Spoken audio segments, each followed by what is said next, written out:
δεν θα γινόταν η βραδιά, γιατί υποκαθιστούν και τους ηθοποιούς. Θα κάνουν και τις ερμηνείες.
Άλλος πέρα από τον Τάσο Αδαμόπουλο να αναδείξει καλύτερα τον Διονύσιο Σολομό που κινήθηκε στα όρια της γλώσσας και του έθνους.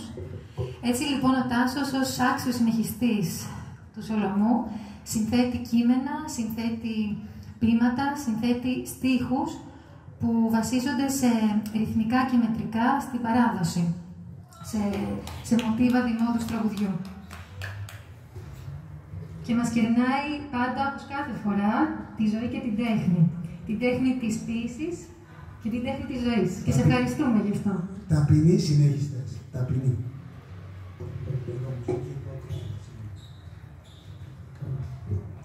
Μέρος πρώτο, σκηνή πρώτη. Στην πρώτη σκηνή του πρώτου μέρους, ο Διονύσιος ο ιερομόναχος, ο αφηγητής alter ego του Σολομού, εξομολογείται την πίκρα του, γιατί όσο και αν ψάξει, δεν βρίσκει δίκαιους ανθρώπους περισσότερους από τα 3 δάχτυλα του ενός χεριού. Οι άλλοι όλοι είναι άδικοι. Και πιο άδικοι από όλους η γυναίκα της Άκηθος. Στη συνέχεια της σκηνής την περιγράφει με τα πιο μελανά χρώματα. Το λοιπόν το κορμί της γυναικός ήταν μικρό και παραμένο. Και μόλον που ήταν μια, η μιλίγκη και το μέτωπο και τα φρύδια και η κατεβασιά της μύτης γεροντίστηκαν. Πάντα γεροντίστηκα, όμως ξεχωριστά όταν ακουμπούσε το κεφάλι της εις το γρόθο το δεξί, μελετώντας την πονηριά. Και αυτή η θωριά γεροντίστικη ήταν ζωντανεμένη από 2 μάτια, λαμπρά και ολόμαυρα. Και το ένα ήταν ολίγο αληθόρικο και στριφογυρίζανε εδώ και εκεί γυρεύοντας το κακό και το βρίσκανε κι όπου δεν ήτουν. Και μες στα μάτια της άστραφτε ένα κάποιον τι που σ' έκανε να στοχαστείς ότι η τρελάδα είναι λίγο που την άφησε ή κοντεύει να την κυτριμήσει. Και τούτη ήταν η κατοικιά της ψυχής της πονηρής και της αμαρτωλής. Και φανέρωνε την πονηρία και μιλώντας και σιωπώντας. Και όταν μιλούσε κρυφά για να βλάψει τη φήμη του ανθρώπου, έμοιαζε η φωνή της με το ψιθύρισμα του ψαθιού πατημένο από το πόδι του κλέφτη. Και όταν εμίλειε δυνατά, εφαινόντουν η φωνή της εκείνη όπου κάνουν οι άνθρωποι για να αναγελάσουν τους άλλους. Και μόλον τούτο, όταν ήταν μοναχή, επήγαινε στον καθρέφτη και κοιτώντας, εγέλουνε και έκλαιε. Και θάριε πως είναι η ωραιότερη από όσες είναι στα Εφτάνησα. Κι ήταν για να χωρίσει ανδρόγενα και αδέλφια, επιδέξια, σαν το χάρο. Τι αντιπροσωπεύει η γυναίκα της Ζάκυνθος? Είναι μια αλληγορία της αγγλικής προστασίας στα Εφτάνησα, δεδομένης και γνωστής της αντίθεσης της επίσημης πολιτικής της Μεγάλης Βρετανίας προς την Ελληνική Επανάσταση, ιδιαίτερα τα πρώτα χρόνια του αγώνα. Είναι η εκπρόσωπος μιας ομάδας πολλών ζακυνθινών, συντηρητικών και αντιδραστικών και εγωιστών που είχαν πάρει εχθρική στάση απέναντι στους Μεσολογγίτες που αγωνίζονταν χωρίς τις προϋποθέσεις οι οποίες θα εξασφάλιζαν επιτυχή έκβαση στην προσπάθειά τους. Και συχνά ολημερινής και κάποτε ολονυχτής έτρεμε η Ζάκυνθο αυτό το κανόνισμα το πολύ. Και κάποιες γυναίκες μεσολογγίτισσες επερπατούσαν τριγύρω, γυρεύοντας, και η γη έτρεμε από κάτω από τα πόδια μας. Και οι πλέον πάμφτωχοι ευγάναν το βολάκι τους και το δίνανε και κάνανε το σταυρό τους, κοιτάζοντας κατά το Μεσολόγγι και κλαίοντας. Και ιδού παρουσιάζονται ομπρός της οι γυναίκες του Μεσολογγίου. Εβάλαν το δεξί τους στα στήθια και προσκυνήσανε και μείναν σιωπηλές και ακίνητες. Και έτσι δα πώς, τι κάνουμε, θα παίξουμε, τι ορίζετε κυράδες, εκάμετε ανεβαίνοντας τόση ταραχή με τα σιρτοπάπουτσα που λογιάζω πως ήρθετε να μου δώσετε προσταγές. Και όλες έμειναν σιωπηλές και ακίνητες, αλλά μία είπε: «Αμ, έχεις δίκιο, είσαι στην πατρίδα σου και στο σπίτι σου, και εμείς είμαστε ξένες και όλος πρόξιμο θέλουμε». Και τότε η γυναίκα της Ζάκυνθος την αντίσκοψε και αποκρίθηκε: «Κυρία δασκάλα, όλα τα χάσετε, αλλά από εκείνο που ακούω η γλώσσα σας έμεινε. Είμαι στην πατρίδα μου και στο σπίτι μου, και η αφεντιά σου δεν ήσουν στην πατρίδα σου και στο σπίτι σου. Και τι σας έλειπε, και τι κακό είδατε από τον Τούρκο? Δεν σας άφηνε φαϊτά, δούλους, περιβόλια, πλούτια. Και δόξα ο Θεός, είχατε περισσότερα από εκείνα που έχω εγώ. Σας είπα εγώ ίσως να χτυπήσετε τον Τούρκο, που ερχόστανε τώρα να μου γυρεύσετε και να με βρίσετε». Και είδαμε στο καπνό φωτισμένη από μια ακατάπαυση σπιδοβολή μια γυναίκα με μια λύρα στο χέρι που εσταμάτησε ανάερα μες στην καπνούρα. Άπλωσε τα δάχτυλα στη λύρα και την άκουσα να ψάλε τα ακόλουθα.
σπυράκι κι η μάνα φθονεί.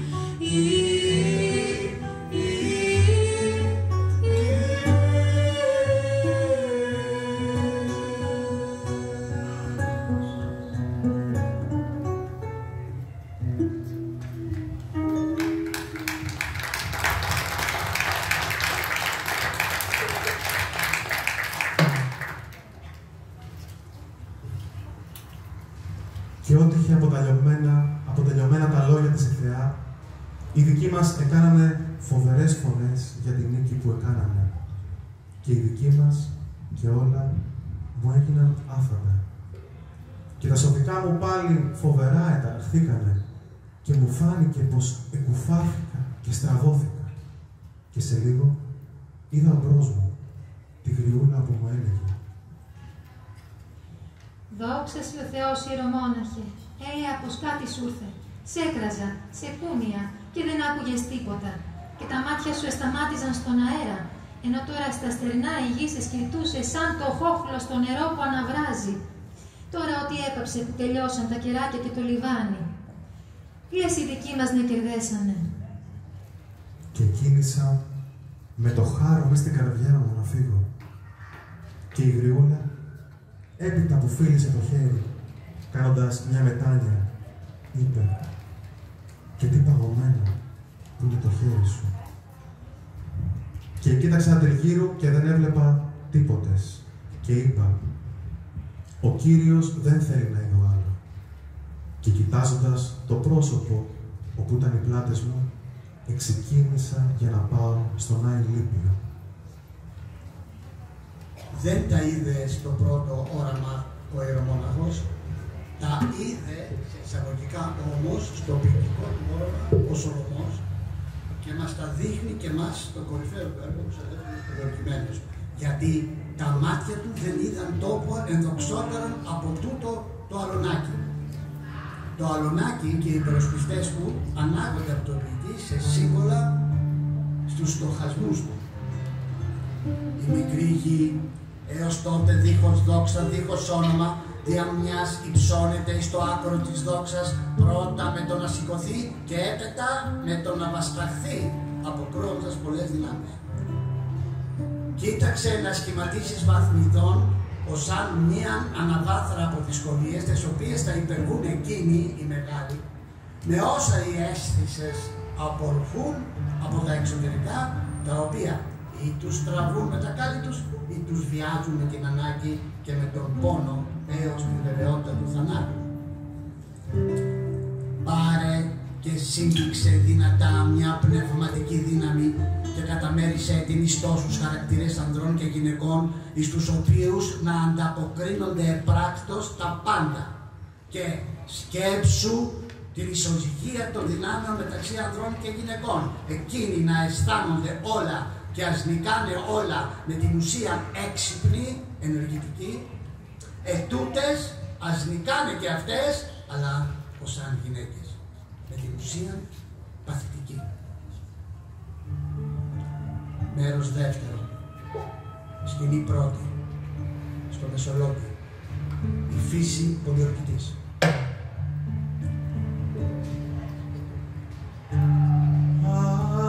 Άκρα του ταφού σιωπή,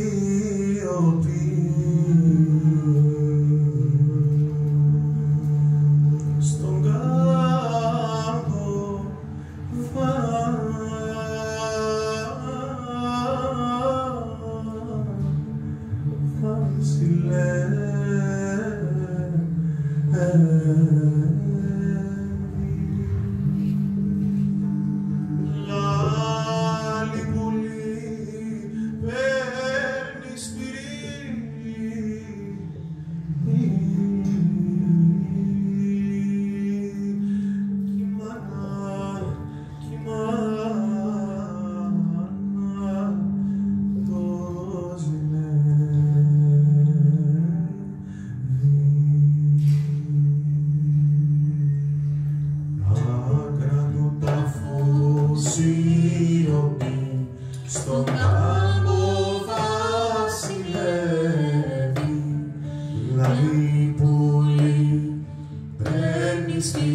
αφηγητής παρασταίνει τη φύση στη στιγμή που είναι ωραιότερη, ως μια δύναμη η οποία με όλα τα άλλα και υλικά και ηθικά ενάντια προσπαθεί να δειλιάσει τους πολιορκημένους. Ιδού οι στοχασμοί του ποιητή. Η ζωή που ανασταίνεται με όλες τις χαρές, αναβρίζοντας ολούθε νέα, λαχταριστή, περιχυνόμενη εις όλα τα όντα. Η ζωή ακέραιη, από όλα της φύσης τα μέρη, θέλει να καταλάβει την ανθρώπινη ψυχή. Θάλασσα, γη, ουρανός, συγχωνευμένα, επιφάνεια και βάθος συγχωνευμένα, τα οποία πάλι πολιορκούν την ανθρώπινη φύση στην επιφάνεια και στο βάθος. Η ωραιότης της φύσης που τους περιτριγυρίζει αυξαίνει εις τους εχθρούς την ανυπομονησία να πάρουν τη χαριτωμένη γη και εις τους πολιορκημένους τον πόνο ότι θα τη χάσουν.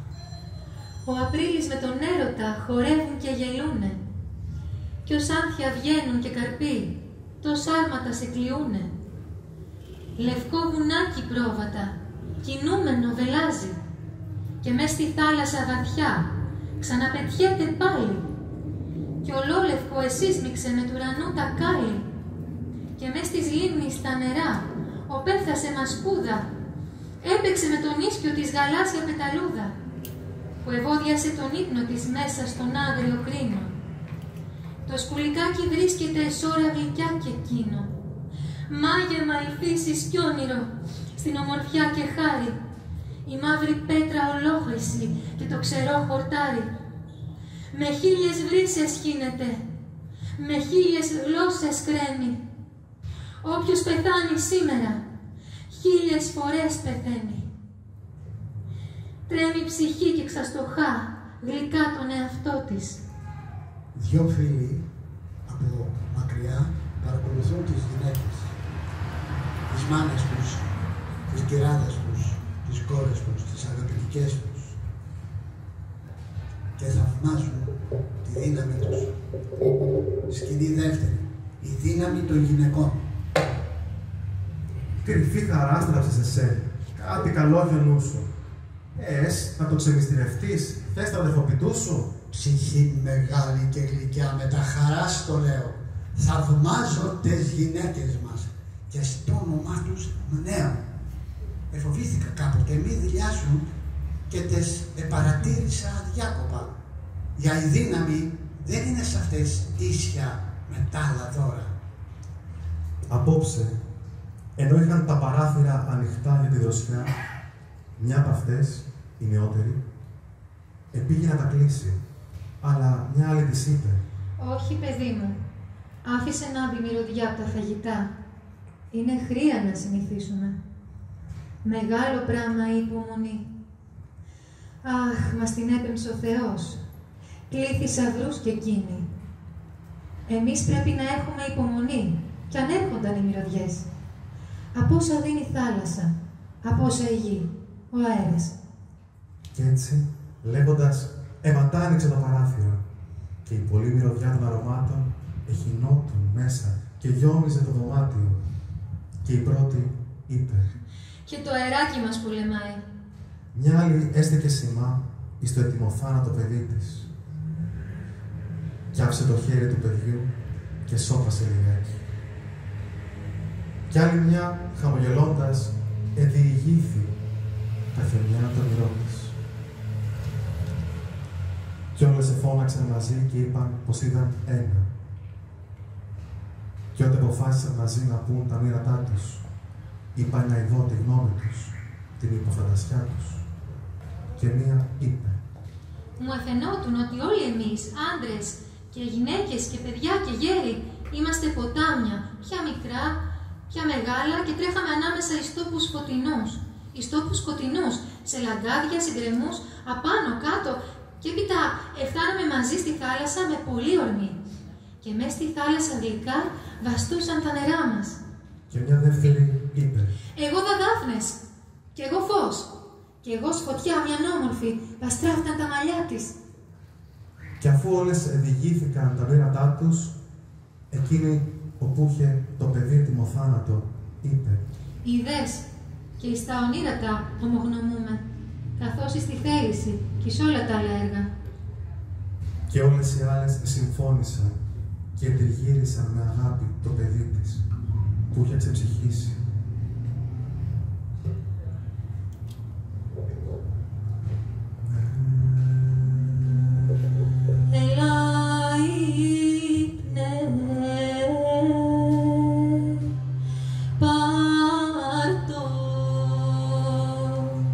Σε μετάξι επάνω βάλτο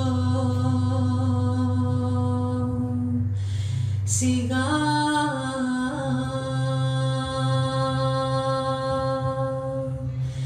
κι από μέλι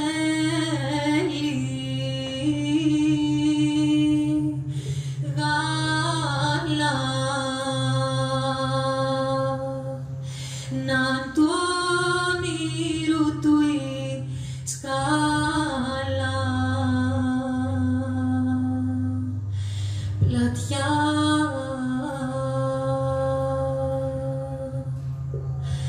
βελεφάρο μου σφάλιστο αχ τυχερό μου μη χαράζεις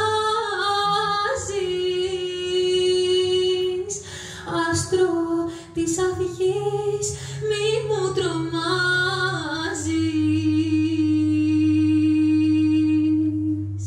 έλα ύπνε πάρ' το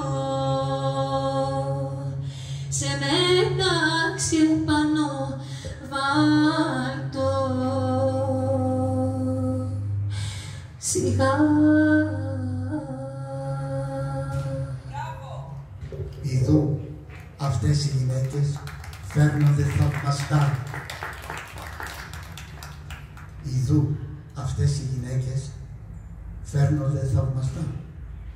Αυτές είναι μεγαλόψυχες και λένε ότι μαθαίνουν από εμάς. Δεν δηλιάζουν, μολονότι τους επάρθηκε η ελπίδα που είχαν να γεννήσουν τέκνα για τη δόξα. Και ύστερη ώρα, όπου να είναι, φτάνει. Η κορυφαία στιγμή της εξόδου. Στίχοι, ημιστίχια, ήχοι, κραυγές. Η αφήγηση κατακαιρματίζεται σε θυμοσοφικούς αφορισμούς, πυκνωμένης σοφίας και εκρηκτικής συγκίνησης. Τη μια στενάζουν οι αγωνιστές, την άλλη περιγράφει και ανατέμνει την ψυχή του ο ποιητής. Δεν λείπουν και οι αξιωματικές διαπιστώσεις του, το ποιητικό απόσταγμα ως κτήμα Εσαΐ. Σκηνή τρίτη. Η έξοδος. Ετούτη είναι ύστερη νυχτιά, όλα τα αστέρια βγάνε. Ολονυχτής ανέβαινε, η δέηση, το λιβάνι. Στα μάτια και στο πρόσωπο φαινόντι στοχασμοί τους λέει μεγάλα και πολλά η τρεις βαφή ψυχή του.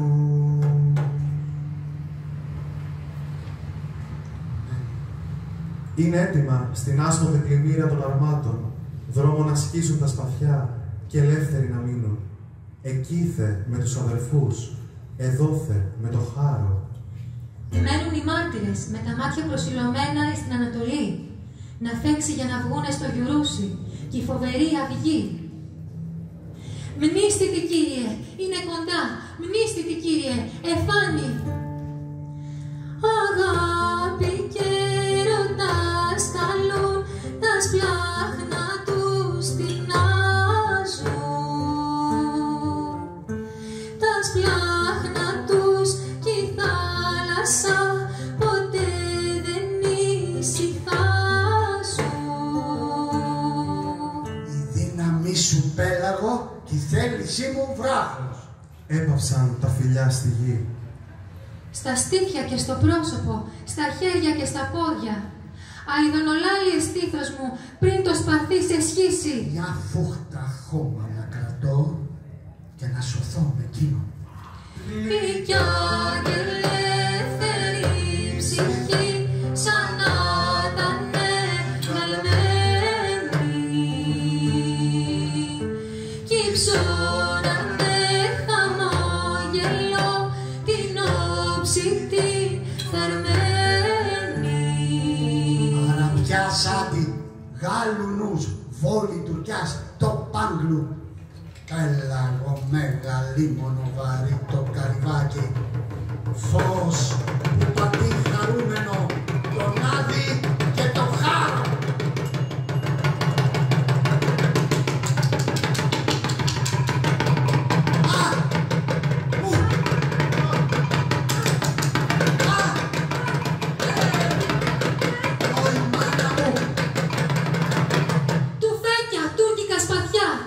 Το ξεροκάλαμο περνά. Μένει εδώ το μαύρο σύννεφο. Μένει η μαύρη πίσα. Ακούστε το εγκόμιο, το δοξαστικό ύμνο που επιδαψιλεύει στους πεσόντες ο ποιητής μέσα σε μια μεγαλειώδη οπτική, ακουστική, οσφρητική εικόνα όπου η φύση ανημιστικά συμμετέχει κι αυτή, αλλά σε ένα μεταφυσικό θαρρής πανηγύρι. Από το μαύρο σύννεφο και από τη μαύρη πίσα, από το μαύρο σύννεφο και από τη μαύρη πίσα, Ανήλιος αλλά όρατος, έφερας κοσμοφόρος, ο στήλος φανερώνεται, μετά του μαζωμένα, τα παλικάρια καλά, καλά, απάνω τη σημαία, που μουρμουρίζει και μιλεί, και το σταυρό παντογεία στον όμορφο αέρα της Ανδρείας, κι ο ουρανός χαρώνε και η γη χειροκροτούσε. Κάθε φωνή κινούμενη, κατά το φως μιλούσε, και σκόρπα της έβγαινα λουλούδια της αγάπης, όμορφη, πλούσια κι άπαρτη, και σεβαστή κι αγία, όμορφη, πλούσια κι άπαρτη, και σεβαστή κι αγία. Το Μεσολόγγι έπεσε, όμως το ξεροκάλαμο, αυτή η γυναίκα που είδε ο Σολομός με τη φαντασία του να φεύγει και να γλιτώνει, πέρασε μέσα από τη φωτιά και σώθη, πέταξε πάνω από το φως του ουρανού που καμάρωνε, πάνω από τη γη που χειροκροτούσε, πέρασε πάνω από τη θάλασσα, μαζί με άλλους λίγους διασωθέντες προσάραξε πρόσφυγας απέναντι στην ίσο Ζάκυνθο, όπου θα ζήσει για να γίνει μάρτυρας πλάι στον ιερομόναχο της δίκαιης τιμωρίας της έχθρισσας του έθνους. Όλα τα ξεροκάλαμα που απροσδόκητα επιβιώνουν από καταστροφές, γενοκτονίες, διωγμούς και κρεματόρια, αυτό δεν κάνουν κέντρο την υπόλοιπη ζωή τους. Μέρος τρίτο. Στη Ζάκυνθο, σκηνή πρώτη. Το δεύτερο όραμα του ιερομόναχου. Ο ύπνος θάνατος της έχθρισσας του έθνους. Αλλά άκουσα να τρέμει η γη από κάτω, από τα πόδια μου, και πλήθος αστραπές ελιόμοζαν τον αέρα, πάντα αυξαίνοντας τη γοργότητα και τη λάμψη. Και σκιάχτηκα, γιατί η ώρα ήταν κοντά στα άγρια μεσάνυχτα. τόσο που έστρωξα μπρος τα χέρια μου καθώς κάνει ο άνθρωπος όπου δεν έχει το φως του. Και βρέθηκα πίσω από έναν καθρέφτη, ανάμεσα σε αυτόν και στον τοίχο. Και ο καθρέφτης είχε τον ψήλο του δώματος και μια φωνή δυνατή και ογλίγορη που μου ευάρεσε την ακοή, λέγοντας: «Ω Διονύσιε Ηροδόναχε, το μέλλοντα θέλει να γίνει τώρα για σε παρόν. Ακαρτέρι και βλέπεις εκδίκηση Θεού». Και βγήκα από εκεί και κοίταξα τριγύρω και είδα αντίκρυ από τον καθρέφτη, στην άκρη της κάμαρας, ένα κρεβάτι. Και κοντά στο κρεβάτι ένα φως. Και φαινότουνα πως δεν ήτουνα μες στο κρεβάτι τίποτες. Και απάνω ήταν πολύ μίγα κουλουμωτή. Και απάνω στο προσκέφαλο είδα σαν μια κεφαλή ακίνητη και λιανή, σαν εκείνες που κάνουν στα χέρια και στα στήθια οι πελαγίσκοι με το βελόνι. Και κοιτάζοντας καλύτερα στην εικόνα του προσκέφαλου, ταραχτήκανε τα σοφικά μου, γιατί από ένα κίνημα που έκανε με το στόμα, εγνώρισα τη γυναίκα της Ζάκυνθος που εκοιμότουνα σκεπασμένη από το σεντόνιο στο λαιμό, όλη φθαρμένη από το τυχτικό. Ο καθρέφτης είναι ο υπερφυσικός χώρος του δεύτερου οράματος του Ηρογονάτου. Στην εικόνα της Ζάκυνθος. Πίσω από τον καθρέφτη ακούει τη φοβερή προαγγελία από φαντάσματα νεκρών, βλέπει την έχθρησα του έθνους αγνώριστη αρχικά και ταράζεται διαπιστώνοντας ότι είναι στόχος της εκδίκησης του Θεού για την κακοποιό ενέργειά της. Η εκδίκηση θα επισυμβεί και η ώρα έχει πλέον φτάσει. Στο δεύτερο μέρος της γυναίκας, ο οραματικός χρόνος και χώρος συγχέονται και με δεσπόζουσα πάντα την Επανάσταση προεκτείνονται σε ένα μέλλοντα γενόμενο χρόνο. Το χρόνο της Θείας Δίκης, που είναι βέβαια ο ευσεβής πόθος του Σολομού και το ηστικά δέον, καθώς η συντριβή του προδότη πρέπει να είναι η κατάληξη. Το δέον γενέστε σε κάθε προγωσία πρέπει να είναι η ανελαίτη τιμωρία. Έτσι ανακουφίζεται η ταραγμένη ψυχή του ρομαντικού ποιητή και κάθε ρομαντικού που επειδή το παρόν τον απογοητεύει, γατζώνεται από παρηγορητικές προσδοκίες και τιμωρητικά οράματα. Σκηνή δεύτερη. Καταδίωξη της γυναίκας από οικογενειακά φαντάσματα. Αλλά εκαλοκοίταξα εκείνο τον ύπνο και κατάλαβα πως ήθελε να στάξει λίγο για να δώσει τόπο του αλουνού που είναι χωρίς ονείρετα. Και τίναξε το χέρι όξω από το κρεβάτι, σαν για να διώξει μακριά την αδελφή της που της φαινότουνα πως ήρθε να διακονέψει. Και ξεσκεπάστηκε σχεδόν όλη από το λερωμένο σεντόνι και εμφάνηκε ένα ψοφογάτσουλο όπου ξετρουπώνει από την κροπιά ένας ανεμοστρούφουλας. Αλλά χτύπησε το χέρι της σε μια κάσα πεθαμένου που ευρέθηκε εκεί ξάφνου και κόπηκε το όνειρο της αμαρτωλής.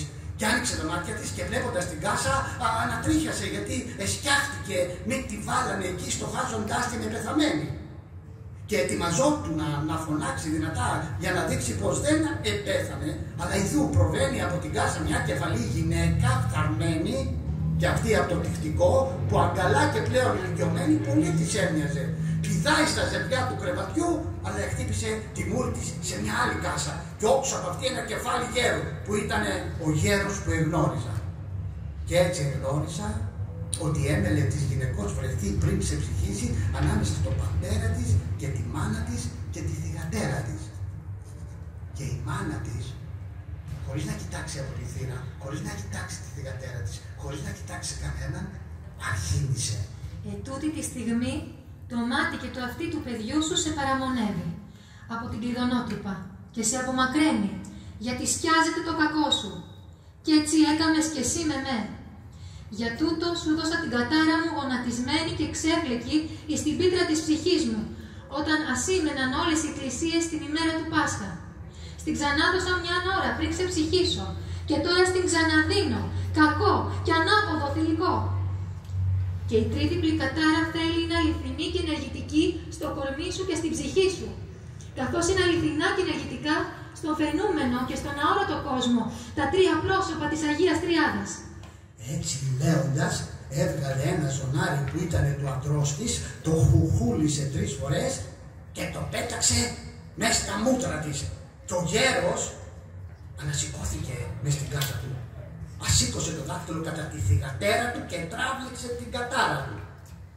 Εντότες η παιδούλα, η κόρη της, αναδεύτηκε στο κόκκινο προσκέφαλο σαν το μυτοσκοτωμένο πουλί και ξανάκανε δυνατότερο το μουρμούρισμα στον καλαμιώνα. Το αίτημα για δικαιοσύνη κορυφώνεται εδώ με την προσδοκία της Θείας Δίκης και της ίστατης κρίσης και σε άμεση πάντα συνάρτηση με τη θανάσιμη έκθεση της γυναίκας για την Επανάσταση. Η ίδια σκαιότητα που έδειξε στις Μεσολογγίτισσες στο πρώτο μέρος έρχεται και εδώ και μάλιστα για την αδελφή της, οι ίδιοι χαρακτηρισμοί, η ίδια ένταση μίσους που αποκτά τρομακτικές διαστάσεις. Κάθε ολυμπικός σειρμός ακυρώνεται και επικρατεί μια αποπνικτική αίσθηση όπως στους εφιάλτες. Κορύφωση παραδοξότητας και μετεωρισμού ανάμεσα στην πραγματικότητα και την υπέρβασή της είναι η κατάρα της μάνας της γυναικός και των άλλων φαντασμάτων. Η επιθετικότητα, η βλασθήμια και η ομότητα που έδειξε προς τους Μεσολογγίτισσες επιστρέφει τώρα πάνω της από τους δικούς της ανθρώπους, όχι μόνο ως απόρριψη και διαφωνία. Ήδη η τιμωρία της έχει αρχίσει και κλιμακώνεται δραματικά ως το τελικό σημείο του αυτοχειριασμού της. Την τρίτη, η γυναίκα της Ζάκηθος λαβαίνει τη στερνή της θαράπης. Και χαθήκανε με τες κάσες και η γυναίκα μοναχά ετότες άκουσε δύναμη να μπορέσει να πεταχτεί και χύθηκε πηδώντας ψηλά σαν τ' άστρο το καλοκαίρι που στον αέρα χύνεται 10 οργές άστρο. Και χτύπησε στον καθρέφτη και οι μύγες εφήγανε και βουίζανε στο πρόσωπό της κουλουμωτές. Και αυτή λογιάζοντας πως ήταν οι γονέοι της, έτρεχε εδώ και εκεί, ανοιγοκλίνοντας τη φούχτα κάτι να βρει για να διαθετέψει και είδε το ζωνάρι και με εκείνο άρχισε να χτυπάει. Και όσο χτυπούσε, τόσο οι μύγες βουίζανε και τόσο αυτή κατατρώμαζε, όσο που το τέλος πάντων έχασε το νου της ολότελα. Και την άφησε ο νους, αλλά τα πάθη δεν την αφήσανε. Η υποψία, η σκληρότητα, η κακία, το αναγέλασμα. Και στη ζέστα του χορού έκανε με το ζωνάρι μια θηλιά και ο χορός ευάσταξε όσο να κάνει τη θηλιά και είπε «Ακολούθαμε από πίσω από τον καθρέφτη, να σου κάμω το ψυχικό». Και πήγε ο πίσω από τον καθρέφτη και την άκουα να κάνει μεγάλη ταραχή και έσκασε ένα γέλιο μεγάλο που αντιβούησε η κάμαρα φωνάζοντας «Να μάτια μου το ψυχικό». Και πέρασα πέρα με το κεφάλι σκυφτό και στοχασμένο να πάω να την έβρω. Και άκουσα στο μέτωπο κάποιον τύπου με χτύπησε και έπεσα ξαφνιασμένο στα ανάσκελα. Και είδα τη γυναίκα της Ζάκυνθος που εκκρεμότουνα και εκκυμάτιζε.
στις γυναίκες τα ξεχνούν, που στο όνομα τους εμπνέαν τη θέληση τους βράχος, τι καλά τα λέει τα ειδώνει. Και οι εχθροί και οι εχθρίσες στις φλόγες τα κατακαούν, κι ας κλαιν κι ας γονατίζουν, τι καλά το λέει τα ειδώνει. Επίλογος.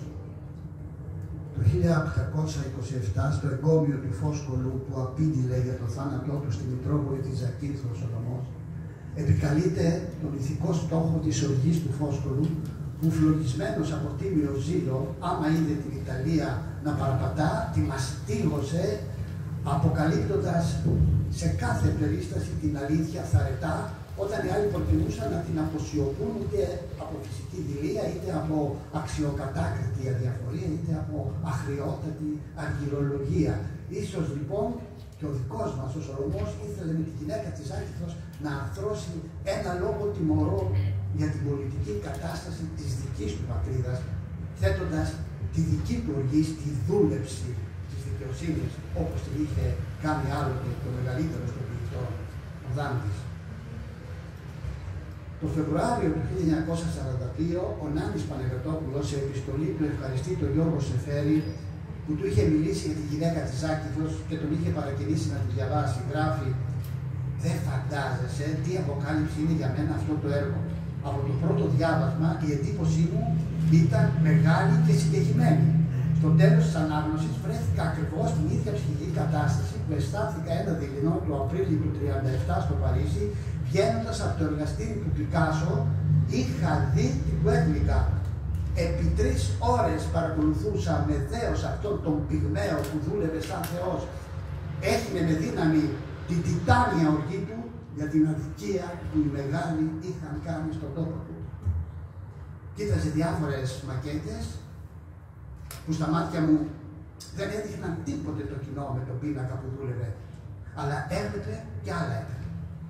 Έτσι γνώρισα τον Πικάσο, πάνω τον οργασμό της σημαντικότερης δημιουργίας του και ίσως πάνω στο σπουδαιότερο έργο της εποχής μας. Νομίζω λοιπόν, συνεχίζει ο Παναγιωτόπουλος στην επιστολή, πως βρίσκω μεγάλη σχέση μεταξύ της Guernica και της γυναίκας της Ζάκυνθος, σαν να έχουν και τα δυο την ίδια αφετηρία και ομοιότητες και αναλογίες που εκπλήσουν.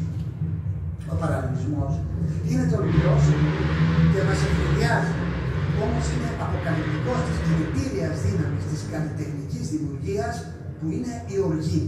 Η οργή στη δούλευση της δικαιοσύνης.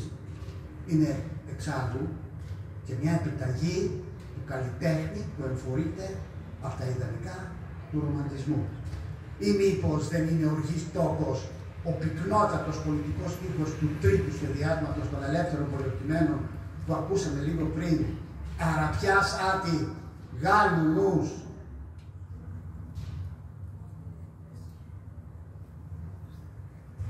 «Βόλη Τουρκιάς, το Πάγκλου, πέλαγο μέγα λίμωνο, βαρύ το καλυβάκι».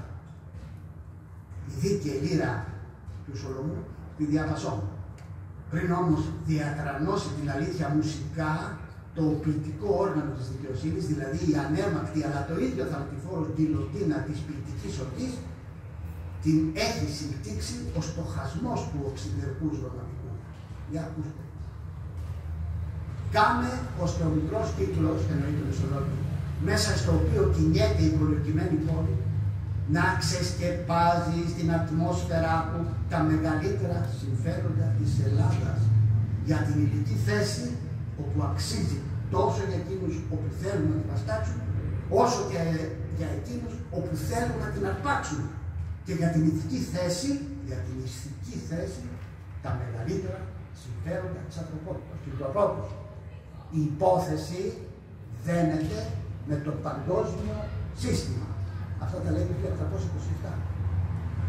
Όπως επιβεβαιώνεται ιστορικά, παρά τις αλλαγές των ρόλων των παιχτών, το σύστημα λειτουργεί πανομοιότυπα γύρω από το γαλανόλευκο καλυβάκι μας, και ως εκθαύματος ακόμη αντέχει, ίσως επειδή θυμάται και έχει συνειδητοποιήσει ότι παρά τους όποιους απαγχωνισμούς τις όποιες ηρωικές εκδόλους και εξολοθρεύσεις των εχθρών, η έχθρα δεν λέει να κοπάσει, υποβόσκει και ξεσπά απροειδοποίητα. Και έχει 1000 πρόσωπα. Τι θέλω να πάρετε μαζί σας φεύγοντας? 2 συμβουλές. Μη φημώνετε ποτέ τους ποιητές. Και δεύτερο, μη κλείνετε ποτέ τα αυτιά σας όταν αρχίζουν το τραγούδι τους, όσο παράξενο και όσο ακαταλαβίστικο και ας σας φαίνεται.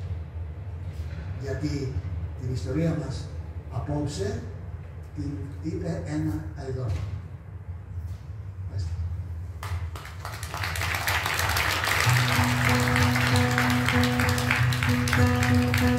Αηδόνι ήταν ποιητής, τα μέλλοντα όλα τα είδε και τάρδικο πλήτεψε. Τι καλά τα είπε Αηδόνι. Κι αν είναι ο λόγος σκοτεινός, το νόημα σκεπασμένο, Λούστον στο φως του νου σου. τη σοφά τα λέει. Τα λέει τα Αηδόνι. Αηδόνι ήταν ποιητής, το μέλλον όλα βλέπει, τα δίκο στυλιτεύει, τι καλά τα πέτα Αηδόνι. Κι αν είναι ο λόγος σκοτεινός, το νόημα σκεπασμένο, λούστον στο φως του νου σου, τη σοφά τα λέει τα Αηδόνι.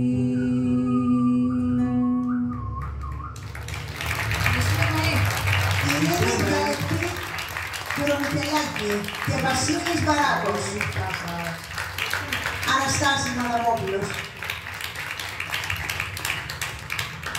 Συγχαρητήρια για αυτή την πανέμορφη παρουσίαση, κύριε Μαδαμόπουλε, εξαιρετική δουλειά, εξαιρετική σύνθεση και έμπνευση αυτής της παρουσίασης και συγχαρητήρια σε εσάς, κύριε Ορφανίδη και κύριε Μπαράτε και κυρία Κουρομιτελάκη, γνωρίζω το όνομά σας, πραγματικά μας μαγεύσατε.